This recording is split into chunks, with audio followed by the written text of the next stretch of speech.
La guidée par le Coran, les catégories de gens. Le Coran est une guidée universelle donnée par Allah, mais chaque personne choisit d'y répondre différemment. Le titre invite à réfléchir sur quelle catégorie nous voulons appartenir, ceux qui se laissent guider sincèrement ou ceux qui se détournent de la lumière. Assalamu alaikum wa rahmatullahi wa barakatuh. Frères et sœurs, avez-vous déjà réfléchi à cette question?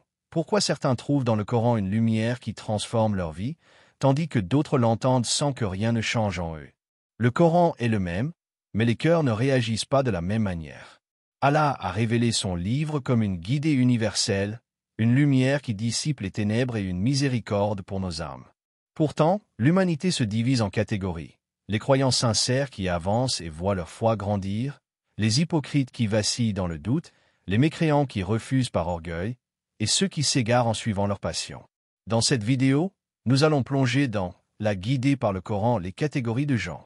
Tu vas comprendre où tu te situes face à la parole d'Allah, et surtout comment rejoindre ce qu'Allah guide vers la lumière et la réussite éternelle. Alors reste avec nous jusqu'à la fin, abonne-toi dès maintenant, like cette vidéo et partage-la autour de toi. Car ce rappel peut transformer une vie, rallumer une foi, et sauver un cœur de l'égarement. Le Coran est une lumière, ne la garde pas pour toi, transmets-la. Depuis toujours, l'être humain recherche un chemin à suivre, une direction qui lui permette de donner un sens à sa vie. Chaque individu se retrouve tôt ou tard confronté à des choix, à des incertitudes et à des épreuves qui l'amènent à se demander « Quelle est la voie juste ?» Comment discerner le bien du mal, la vérité de l'illusion, la droiture de l'égarement? C'est cette quête universelle qui nous ramène à une question fondamentale. Qui nous guide vraiment? Est-ce la raison seule, les traditions, les passions, ou bien existe-t-il une source plus élevée de guidance, infaillible et parfaite? Dans le tumulte de la vie moderne, où les influences sont multiples et contradictoires, beaucoup cherchent des repères stables. Les philosophies humaines changent, les idéologies se succèdent, mais toutes restent limitées car elles émanent de la pensée de l'homme, qui est lui-même imparfait et soumis à l'erreur. L'être humain, livré à lui-même, finit par s'égarer dans une multitude de chemins, parfois sans issue. C'est pourquoi il a besoin d'une lumière divine, d'un guide sûr et constant qui éclaire son existence et l'oriente vers la vérité. Dans l'islam, ce guide suprême est le Coran. Révélé par Allah au prophète Muhammad, paix et bénédiction sur lui, il est bien plus qu'un simple livre. C'est une parole vivante, intemporelle, adressée à l'humanité entière. Le Coran n'est pas seulement une source de récitation spirituelle, il est aussi un manuel de vie, un critère, Al-Furqan, qui sépare le vrai du faux, et une lumière qui dissipe les ténèbres de l'ignorance et de l'égarement. Le croyant trouve dans le Coran les réponses à ses interrogations, les solutions à ses problèmes, et la direction à suivre pour atteindre la paix intérieure et le salut éternel. Cette guidance ne s'impose pas par la force, mais s'offre à celui qui ouvre son cœur avec sincérité et humilité. Ainsi, la vraie question n'est pas seulement « qui nous guide vraiment ?» mais aussi « sommes-nous prêts à accueillir cette guidée et à marcher sur le chemin qu'elle trace ?» Allah dit dans le Coran. Certes, ce Coran guide vers ce qu'il y a de plus droit. Sourate Al-Isra 17h9. C'est à partir de cette certitude que nous allons explorer, tout au long de cette réflexion, comment le Coran éclaire la vie de l'homme et comment les différentes catégories de gens y répondent, selon l'état de leur foi et de leur cœur. La notion de guider, al-hidayah, dans l'islam. La guidée, en arabe al-hidayah, occupe une place centrale dans la foi musulmane. Elle représente bien plus qu'une simple orientation. C'est la lumière qui éclaire le chemin de l'homme, tant dans sa vie quotidienne que dans son destin ultime. Le terme lui-même porte plusieurs dimensions. Tout d'abord, il désigne la direction physique, le fait d'être conduit vers une destination précise, comme lorsqu'on indique la bonne route à un voyageur. Mais au-delà de ce sens concret, la guidée renvoie aussi à une orientation spirituelle. Être dirigé vers la foi, la vérité et la droiture. Enfin, elle implique une droiture morale, c'est-à-dire la capacité de distinguer le bien du mal et de persévérer dans le choix du juste comportement. Dans l'islam, la guidée est perçue comme un processus, un cheminement qui se déploie en plusieurs étapes. La première étape est la connaissance d'Allah. Il s'agit de reconnaître son existence, ses attributs et sa souveraineté sur toute la création. Sans cette reconnaissance, l'homme reste aveugle et perdu, car il ne perçoit pas le but de son existence. La deuxième étape est l'acceptation de la vérité. Cette étape ne consiste pas seulement à savoir qu'Allah existe, mais à accepter son message, ses commandements et son Coran comme critères de vérité. Enfin, la troisième étape est la persévérance dans la droiture. Beaucoup peuvent reconnaître la vérité, mais seuls ceux qui s'y accrochent avec constance et qui résistent aux tentations, aux passions et aux épreuves peuvent véritablement demeurer guidés. Cependant, il est essentiel de comprendre que la guidée est avant tout un don d'Allah. Nul ne peut prétendre se guider seul, sans l'aide divine. C'est Allah qui ouvre les cœurs à sa lumière et qui oriente les âmes vers le droit chemin. Même le prophète Muhammad, paix et bénédiction sur lui, malgré son immense rôle de messager, ne pouvait pas guider les cœurs selon sa volonté. Allah dit d'ailleurs, « Tu ne guides pas celui que tu aimes, mais c'est Allah qui guide qui il veut. » Sourate Al-Kahf 28, 56. Cela montre que la guidée est une grâce qui échappe au contrôle humain. Pour autant, l'homme n'est pas exempt de responsabilité. Il doit faire preuve d'efforts sincères pour rechercher la vérité, purifier son intention et répondre à l'appel divin. La guidée ne s'impose pas de manière automatique. Elle est accordée à ceux qui cherchent réellement à se rapprocher d'Allah et qui mettent en pratique ses commandements. C'est pourquoi la guidée est à la fois un don divin et une responsabilité humaine. Allah met devant l'homme les signes, la révélation et l'épreuve. Mais c'est à lui de choisir de les accueillir ou de les rejeter. Ainsi, celui qui reçoit la guidée et s'y accroche sincèrement goûte à une sérénité incomparable. Son cœur s'apaise, sa vision s'éclaircit, et ses actes prennent un sens profond. Inversement, celui qui rejette la guidée ou qui s'en détourne volontairement s'égare, même s'il croit être sur la bonne voie. Allah dit dans le Coran, « Quiconque Allah guide, nul ne peut l'égarer. Et quiconque il égare, nul ne peut le guider. » Sourate Az-Zumar 39, 37. La guidée est donc à la fois une grâce précieuse et une responsabilité quotidienne. Le croyant doit la demander sans cesse à Allah, tout en fournissant les efforts nécessaires pour marcher sur la voie droite. C'est dans cette dynamique que se construit une vie éclairée par la foi et orientée vers le salut éternel. Le Coran comme source de guidée. Le Coran est la révélation suprême adressée à l'humanité, un livre unique en son genre qui n'est comparable à aucune autre parole. Il n'est pas simplement un texte religieux destiné à la récitation rituelle, mais une lumière vivante qui éclaire le chemin de celui qui s'y attache.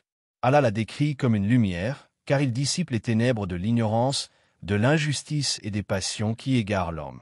Il l'a qualifié également de miséricorde, car il apaise les cœurs, soulage les peines et guide les croyants vers une vie équilibrée et paisible. Enfin, le Coran est aussi un critère, Al-Furqan, qui distingue clairement le vrai du faux, le bien du mal et la justice de l'oppression. Cette triple dimension du Coran montre qu'il est à la fois un guide spirituel, une source de consolation et un cadre de vie. Il ne se limite pas à l'adoration individuelle, mais il régit aussi les relations sociales, les transactions, la justice et l'éthique collective. Là où l'homme se laisse guider par ses passions ou par les normes changeantes de la société, le Coran vient rappeler la voie droite qui mène à Allah et à l'harmonie. Toutefois, pour que le Coran joue pleinement son rôle, il ne suffit pas de le posséder ou de l'entendre réciter. Il faut le lire, le méditer et surtout l'appliquer. Lire le Coran sans en comprendre le sens revient à tenir une lumière dans la main sans jamais l'utiliser pour éclairer son chemin. Méditer ces versets, c'est ouvrir son cœur et sa raison pour en saisir les leçons profondes. Appliquer ces enseignements, enfin, c'est traduire cette lumière en actes concrets qui transforment la vie de l'individu et de la communauté. L'histoire de l'islam et la vie des premiers musulmans offrent de nombreux exemples de cette transformation par le Coran. Les compagnons du prophète, paix et bénédiction sur lui, étaient autrefois un peuple divisé, livré aux querelles tribales, à l'injustice et à l'adoration des idoles. Mais dès qu'ils ont accueilli le Coran dans leur vie, ils ont été réorientés vers l'unité, la justice et la fraternité. Le Coran a façonné leur cœur et leur comportement, au point de les transformer en une communauté exemplaire, modèle pour l'humanité. De même, le Coran réoriente chaque croyant dans ses choix quotidiens. Lorsqu'un musulman hésite entre la facilité du péché et la difficulté de la droiture, le Coran lui rappelle les conséquences de ses actes et l'encourage à choisir le bien. Lorsqu'il est tenté par l'injustice ou l'égoïsme, le Coran lui rappelle la valeur de la justice, de la patience et de la générosité. Lorsqu'il est accablé par les épreuves, le Coran lui apporte consolation et confiance en la miséricorde divine. C'est pourquoi la relation avec le Coran doit être permanente et intime. Il ne doit pas être réduit à un texte lu uniquement durant le mois de Ramadan ou lors des cérémonies. Il doit être une présence quotidienne, un compagnon de route, une source constante d'orientation et de réconfort. Plus le croyant s'attache au Coran, plus il s'élève spirituellement et moralement. Allah dit dans le Coran: aux gens, certes une exhortation vous est venue de votre Seigneur, une guérison pour ce qui est dans les poitrines, une guidée et une miséricorde pour les croyants. Sourate Yunus 10h57. Ainsi, le Coran est bien plus qu'un livre, c'est une guérison pour les cœurs, une lumière dans les ténèbres, une boussole dans la confusion, et un trésor de miséricorde pour ceux qui l'accueillent sincèrement. Quiconque s'y accroche avec foi et le met en pratique trouvera la véritable guidée qui mène à Allah et au succès éternel. Les catégories de gens face à la guidée du Coran. Le Coran est une parole universelle adressée à l'ensemble de l'humanité. Cependant, tous ne réagissent pas de la même manière à cette lumière divine. Chacun reçoit cette guidée selon l'état de son cœur, la sincérité de son intention et son rapport à la vérité. On distingue principalement 4 catégories d'individus face au message du Coran: les croyants sincères, les hypocrites, les mécréants et ceux qui s'égarent par passion ou par négligence. A. Les croyants sincères. Les croyants sincères sont ceux qui accueillent la guidée avec humilité et qui en font le moteur de leur vie. Ils ne se contentent pas d'écouter le Coran. Ils méditent ces versets, les mettent en pratique et progressent continuellement dans leur foi. Pour eux, le Coran n'est pas un texte figé, mais une source vivante qui nourrit leur cœur et illumine leur choix. Lorsqu'ils entendent la parole d'Allah, leur foi grandit et se raffermit. Le Coran devient pour eux une force intérieure qui les pousse à persévérer dans la droiture et à se protéger contre l'égarement. Leur relation avec le livre d'Allah est marquée par l'amour, le respect et la soumission sincère. Allah décrit cette réalité en disant: et quand on leur récite ces versets, cela fait croître leur foi. Sourate Al-Anfal 8h2. Ces croyants sincères trouvent dans le Coran la paix intérieure, la consolation dans l'épreuve et la clarté dans la confusion.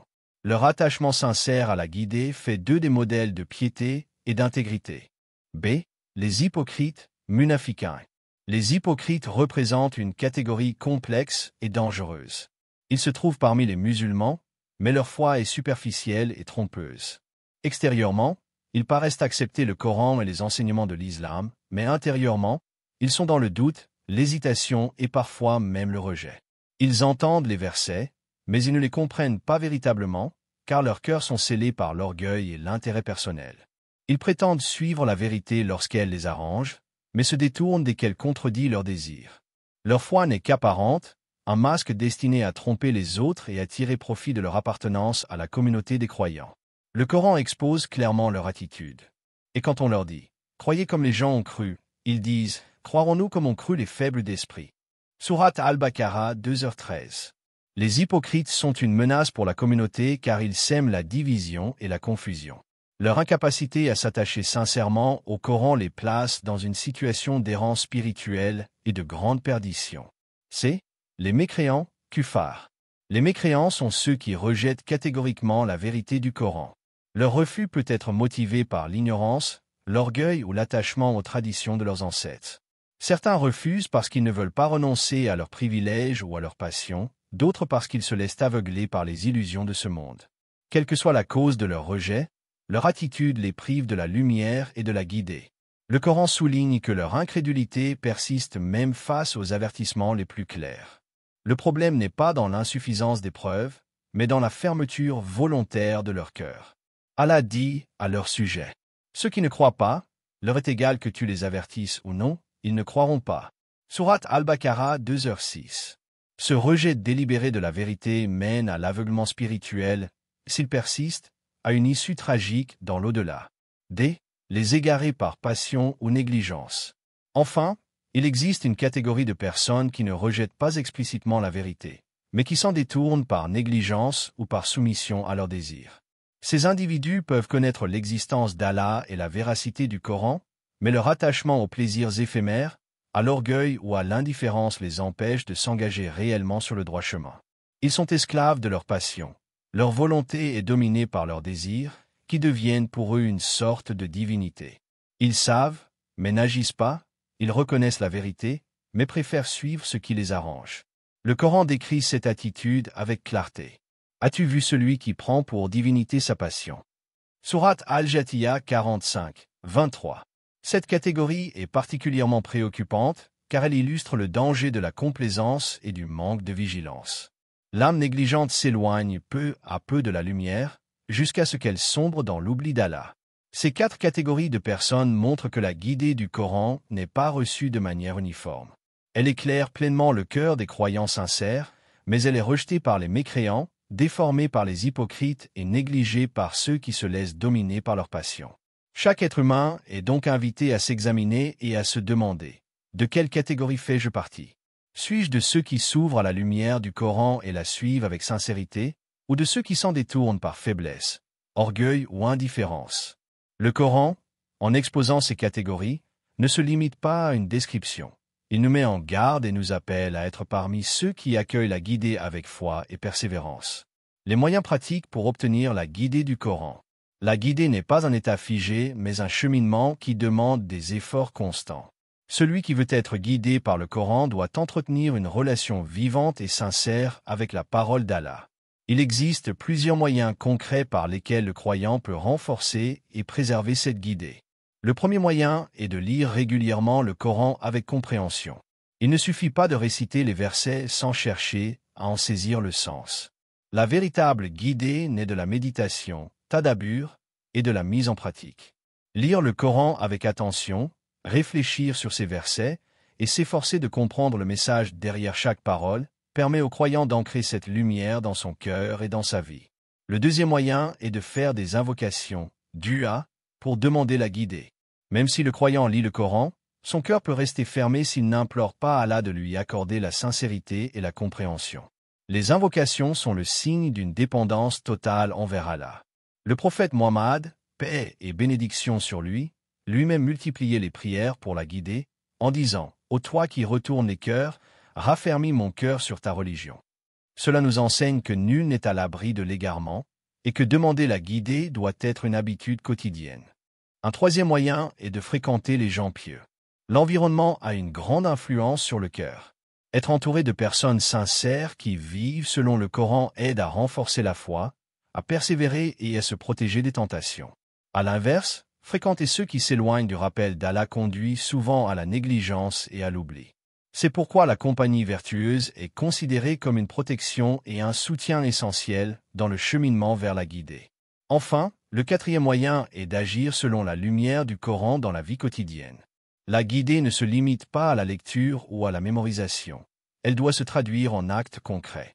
Chaque choix, chaque décision, chaque comportement doit être influencé par les enseignements du Coran.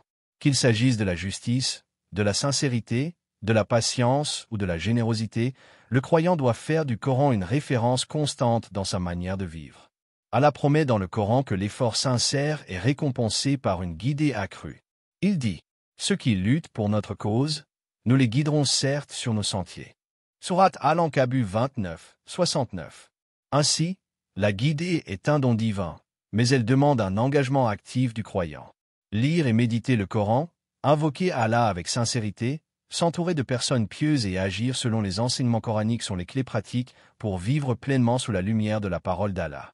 C'est par ces moyens que l'homme peut avancer pas à pas sur le droit chemin et espérer atteindre le salut éternel.